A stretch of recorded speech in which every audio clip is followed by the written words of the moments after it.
Hello again, Scratch Buddies. This is Chris, and today we're going to do a little space adventure game. And to start with, we got to put our little Scratch Cat guy into space. So let's go to the stage. I'm going to draw the background. And the background is going to change. Sorry, we're not going to draw it. We're going to choose one. They have one for us. Be outdoors, or it could be nature maybe. Oh, space. I have space right there. Um, Out of all these right now, I think the stars is going to be the nicest one for us. So let's choose the stars. And there, Scratch Cat's floating around in space.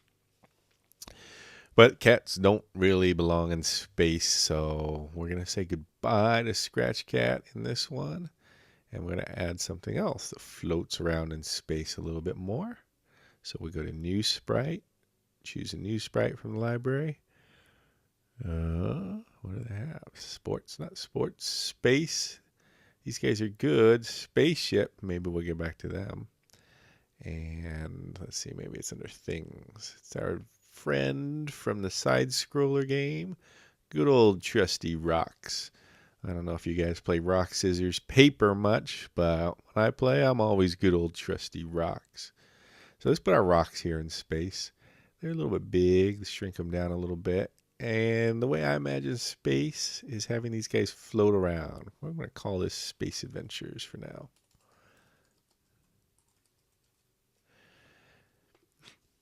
So, how do we make our rock float around in space? Well, we're going to have to start with the event when the green flag is clicked. I want our rock maybe to float from here and come down across the screen. So the way that I cheat in trying to figure out where to put these rocks is that this go-to will always change to wherever the rock is right now. So I'm going to put it up high. And then I'm going to use that go-to as an initial value for me. So we go to 21x. That's just a little bit to the right. And then 195. Let's just make that 200 just to try and shove him up as high as possible. Okay. The rock is up high. And now we want it to fall down the screen, move across the screen, float across the screen. So for that, we're going to have to repeat something some number of times. We'll say 10 for now. And what do? We change our y value by 10. Now we could say move forward, but then our rock is actually pointing to the right. You see that? So I don't want our rock to move forward. I want our rock to move down. So I'm going to change the y by 10, which moves our rock up. So I want to move our rock down. So it's going to be minus 10. And now when we run this, the rock goes down. And then now we have to figure out how many times we have to move this rock down 10 spots. 200, if we move 20 times, that will move us from Y 200. Oh, we don't need to run it 200 times, 20 times. That will move us from Y 200 to Y 0 about. And I wrote 29 there. But you can see that if I actually typed in 20, man, I'm really having trouble typing today. 20.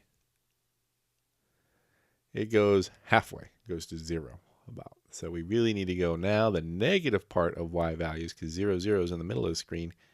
So we really need 40, which maybe you guessed when I typed in 29 that it wasn't working right. Okay, so now our rock floats down. Maybe it's a little bit fast. So if I change this to minus 3, then I have to change this by 3 times as much. So 40 times 3, 120. Let's make it 130 just to make sure it gets off the screen. And now our rock is floating down the screen pretty nicely. That kind of has a nice relaxing space feel to it.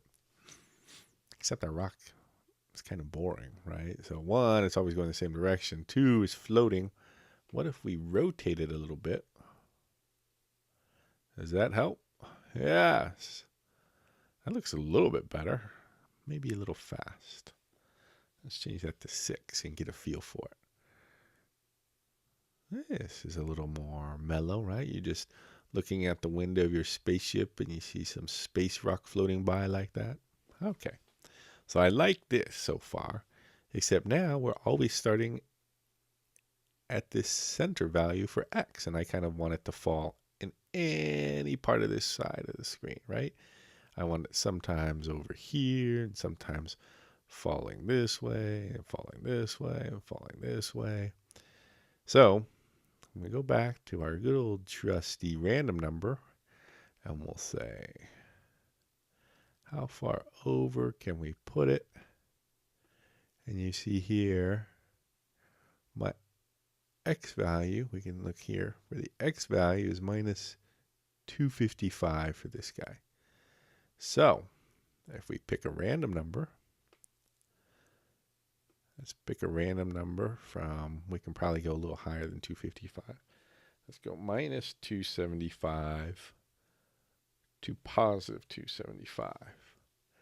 And now each time I hit the green flag, he's going to go to a different spot and float down.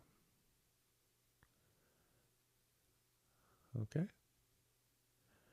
But it's still a little strange because it's just going straight down.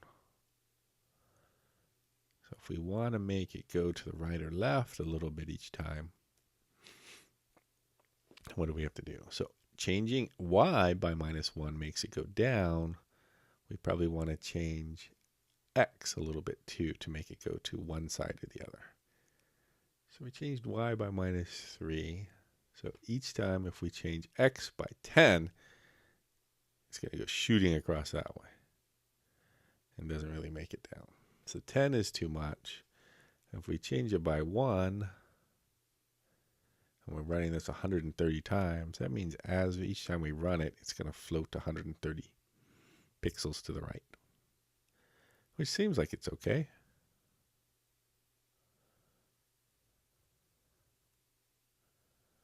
Except when it starts off on that side. So sometimes we want to go to the right, and sometimes we want to go to the left. The x values, right here you can see the x is 0, 188. And so as I move it around, we can tell that if it's positive, maybe I want the rock to float to the left, and if x is negative, then I want the rock to float to the right. So we can use this little easy if-else. And I don't want to change, I always want to change y that way and rotate, but sometimes we want to change x by 1, and sometimes we want to change x by negative 1. So when do we want to change x by 1? When we're on the left side, when x is negative. So we can do an if, and we're going to check if x is less than 0. Then, how do we get the x value? It's hiding down here in the motion one. So if the x position is less than 0, let me blow these up for you a little bit. If the x position is less than 0, then let's change x by 1. Otherwise, we change x by minus 1. And now when we run through that, you'll notice it drifts. And if it's on that side, it's drifting over this way. And if it's, again, on that side, drifts over that way until it gets to around 0. Then it stays at 0. But that's okay. And this one moves over. So now maybe we want our rock to appear more than once, right? Okay. How do we do that? We're going to loop. We're going to loop. We're going to loop. But I'm thinking we're going to loop forever. Forever sounds good to me. And then maybe we need to wait a little bit in between each one. Well, let's try it without the wait and see what happens. Right, this rock comes by.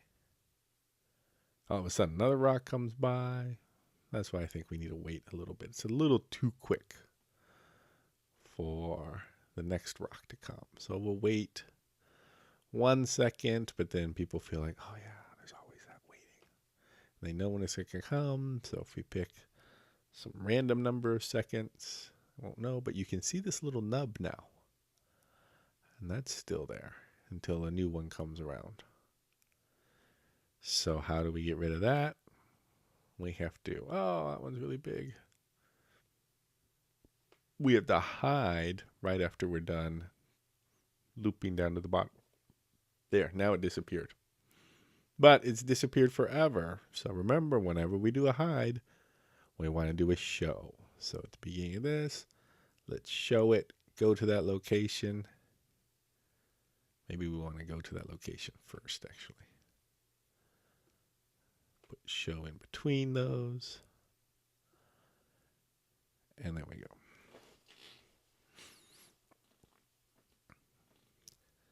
Now does this feel okay? We're always sitting here looking out through our window in space. We see rocks floating by, but they're always coming down. Don't you think when you're in space that rocks will be floating in any direction? Yep. So, how are we going to do this? Well, this is where I think, again, we want to try making a block. And we'll call this block float down. And we've already defined what float down is, which is all this stuff that we just did, except for the waiting part. So float down is go to that random location, show itself, repeat 130 times, changing y by -1. And then changing the x a little bit and rotating and then hiding when we're done. This actually needs to go over here. And then if we do float down, then it will all work. Okay? But now let's make a new block called float up. And float up is going to be just like floating down, except we're going to change, instead of changing y by negative amounts, we want to change y by a positive amount, and we want to start out on the bottom. So the quick and easy way to do this is let's come over here, we'll right click on this, hit duplicate, and go and post it there on float up. Now let me make a little more space so we can read this. We know what float down does, so I'm going to move that off the screen a little bit. And we're going to look at float up. Float up, we want to start from the bottom. So instead of starting at 200, we're going to start at -200. We want to show it, we want to repeat it, we want to change y by +3 instead of -3. And so let's try that. So if we just click this, that's the way it works. That's how we can test it. When I stopped it to get out of that loop, I click on this, float up does that. Should we spin the other direction? -6 degrees. Check float up. Okay, so floating up looks like it works pretty good too. Let me move this over to the side. And now we just have to choose, well, do we want to float down or float up? That means we're going to use an if-else. And if what? If some random number that we pick. If some random number that we pick from 1 to 10 is greater than, let's say, half the time, so it's 5, let's float down. And then we always want to wait. So let's move the wait after here. And here we want to float up otherwise. So sometimes we'll choose a random number. If it's greater than 5, we're going to float down. If it's less than or equal to 5, then we're going to float up. So if we run this now, random number must have been low. We didn't wait too long. A new rock comes floating up. Wait a little bit longer this time because there was a random number that waited longer. Look at that. Kind of peaceful. Little rocks floating by in space. Okay. So you see that these blocks that we made over here, by making new blocks, it made our overall logic of our rock pretty easy here, right? If it's a random number, we're going to float down. Otherwise, we're going to float up. And I can imagine float left, right? We can make a float left and a float right block. And they're going to look like these, but instead of y being some constant level and x being random, we're going to make x be a constant value over on the side. Actually, for floating left, we're going to be over here. X will be some value here. Y will be a random value up in here. And then we'll change X to move it across. So some of these would just flip around. X's are going to change to Y's. And that's how we would write float left and then float right. We'll just be changing the negative sign. I'll let you guys mess around with that a little bit because I feel like we need to get back to that spaceship. So let's add a new sprite. Let's go back to space. Let's choose our spaceship. And now we have something to do here. The spaceship seems a little big. Let's shrink our spaceship down. What do you think? About the same size of the rock? That looks good. And so now I think we want to be able to fly this spaceship, right? So let's go with moving. And we probably want to do it when the keys are pressed. Now before, we've looked at these and we said when the space key is pressed. And we could do motion, move 10 steps. And that would be how we fly our ship. What? Our ship's flying sideways. That's not right. How are we going to fix that? If we change our ship's direction, make them point that way. Well, wait a second. Well, we changed his direction to be pointing down. And so when he moves 10 steps, he's going to move that direction. So what can we do here to fix our spaceship and make it fly the same direction? It's a little tricky, but our spaceship, the problem is the direction that it's facing here is right when it's actually facing up, I think. So let's go to our costumes. You can select the spaceship by clicking on it one time. And then there's this little knob here at the top. And you see when I put my mouse over it, it turns into this curly arrow. That's a rotation arrow. Grab that, and then we can rotate our spaceship. And we'll rotate it and make it so it's pointing to the right. And now, when our spaceship is pointing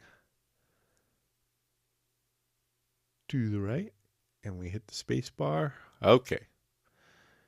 Now we're back to talking about this space bar. So if we have a space key pressed like that, our ship is moving. So that makes sense. And then we'll go and let's try and steer it. So when the left arrow key is pressed, we will turn, this way's turning right, this way's turning left. We'll turn left 15 degrees. So now I can turn left. But you see when I try and turn left and go forward at the same time, it doesn't let me because it's just choosing one of these two things. It's not allowing me to use two keys at the same time because doing this event. When the left arrow key is pressed, when the space bar is pressed, do those actions. But while the arrow key is pressed and I hit the space bar, then it's doing that action and it forgot that the left key was pressed. Right? That action is no longer happening. So we're going to do something different this time, and it's a little subtly different. So just want you to have this in your head. Next time you're making your own program, you're thinking, maybe that's not working the way I want it to. You could try it the other way. A lot of times it doesn't really matter, but if you want to be able to press two keys at the same time, we need to do it this way. And that would be when the green flag is clicked, we're always going to be in this loop that checks, hey, is the arrow key pressed? Is the space key pressed? And if it is, then you do the action. So we'll go over into sensing. And they have this key pressed right here. And it defaults to space, so that's fine. And we can move this 10 steps item over there. And now when we hit the green flag, when I hit the space key, it works. Okay? And I can fly around a little bit, but my left key doesn't really work as well. Sometimes it works. It's a little jagged. So let's make our left key work like this too. And then we won't use these events anymore. So we need another if. So if the space key is pressed, then we move 10 steps. If the left arrow is pressed, and you drop this tab down, left arrow key is pressed, then we want to turn left 15 degrees. And we can get rid of this. And then you're probably thinking, we better check for the right arrow key too. All right, so let's check for the right arrow key.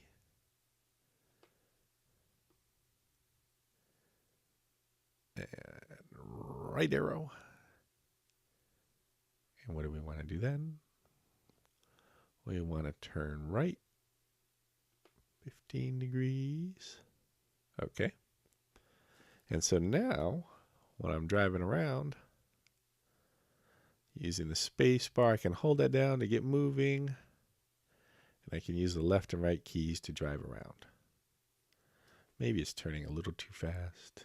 We can go back to 10 degrees or something. 10, not 20. 10, we'll make it a little bit slower.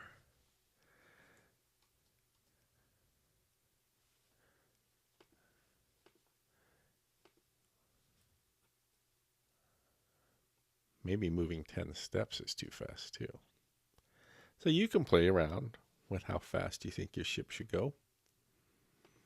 You can use however many steps you move when the space key is pressed is going to be how fast your ship is flying.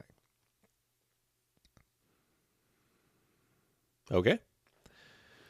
All right. So this looks okay. Our ship is flying, but we don't really show when we're flying and when we're not flying, right? I'd like to add a little pizzazz to our ship. So let's go back in our costumes here. And whoa, we have two costumes. One where he's landing, one where he's flying. I don't think we need the landing gear. We can use this little X right here, get rid of that. And let's make a spaceship with some fire coming out of it. So if we right click on this and we hit duplicate, we get another spaceship here. Okay, and let's draw in this one. We can come over here, and I'm a terrible drawer again, but let's just grab a pencil. Scratch is kind of fun because it lets you be an artist when you're not really an artist. I'm going to draw some fire coming out of this rocket. And my fire is going to have a couple different colors because that's kind of fun. I don't know why. That just changed the color of my other fire to red. But just scribble some colors over here. Make it a couple different layers of them so they're on top of each other. And it's sort of mixed. And so you can see how it looks in space over here. And I'm pretty happy with that. And so now as I'm flying around, right, you can, right, now that looks good. Oh, but now when I'm stopped, my flame should stop. So we need to change some of our logic here. When do we want to go into that costume? Spaceship A2, that's not a good name. We need to do spaceship flames, right? And so now I want to switch to spaceship flames when the space key is pressed. And that's what we're doing. We're doing that. But when do I want to switch to no flames? Well, that would be when the space key isn't pressed. If I add that just to the end here, well, then that always happens. So we never get to draw the flame. So I don't want it to always happen. I want it to happen only if the space key isn't pressed. have to use? Well, we're using ifs right now, and that's not enough for us. We need to use an if-else. And that's because we want to know if this is true. If the space key is pressed, else we want to do something else, which is switch our costume back to the plain costume. So let's move all of this stuff inside into here. So if the space key is pressed, then move 7 steps, switch to that costume. That all makes sense now. So we want to do that. We can just add that to the bottom here. Get rid of this top one. This is a strange little dance. We get rid of that guy. We replaced it with an if-else. So now, when I press the space key, we switch to that costume. And when I'm not pressing the space key, it goes back to our normal costume. Does that make sense? All right. I like our flames, but I want to try and make it even more dynamic. Let's add one more costume.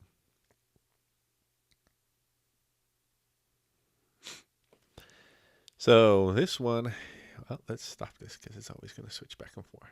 This one has the flames. I'm going to make a second flaming one. So let's copy this, duplicate again, and I'm going to just draw random flames again.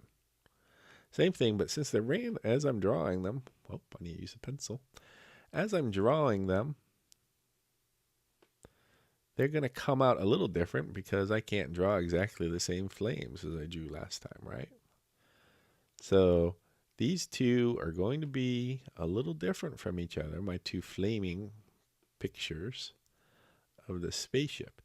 And then when I switch, if I switch between them, it'll look like my flames are moving a bit more.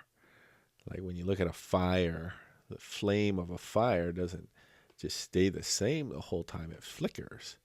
And so what I'm going to do here is switch between these two pictures of my flaming ship,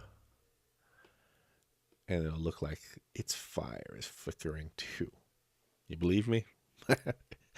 Let's see what happens. So instead of switching to spaceship flames, I need to name it better. What's this one? This one's called A2 again. We're going to call this one Flames 2.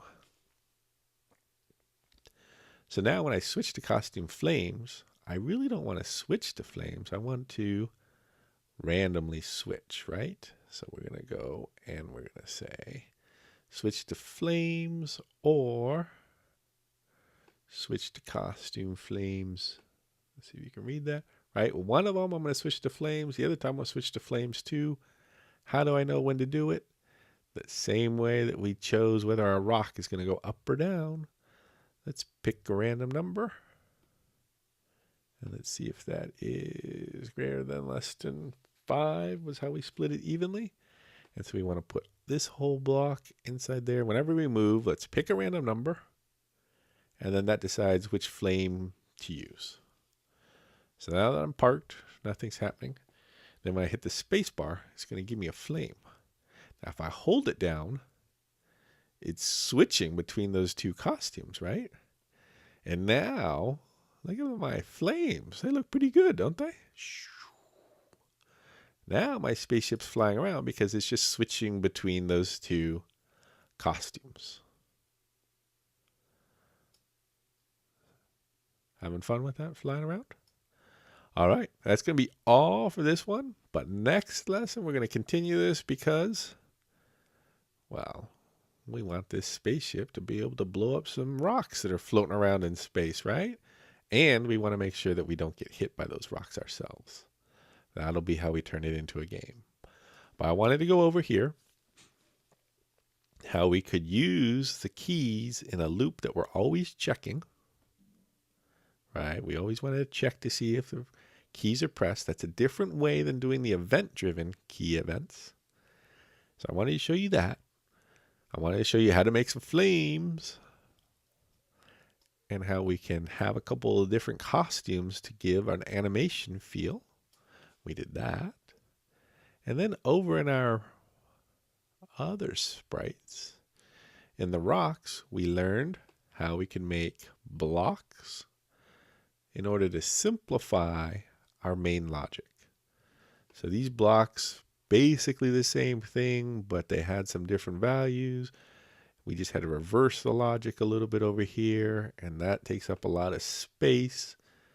So by making them into those blocks, we were able to keep our own main logic simple, knowing that we either want to float down or float up, depending on what the random number was. All right. Hopefully you guys got that. If there's any part, just go back, watch the video in that section again, and you'll be much better off. All righty. See you in a little bit.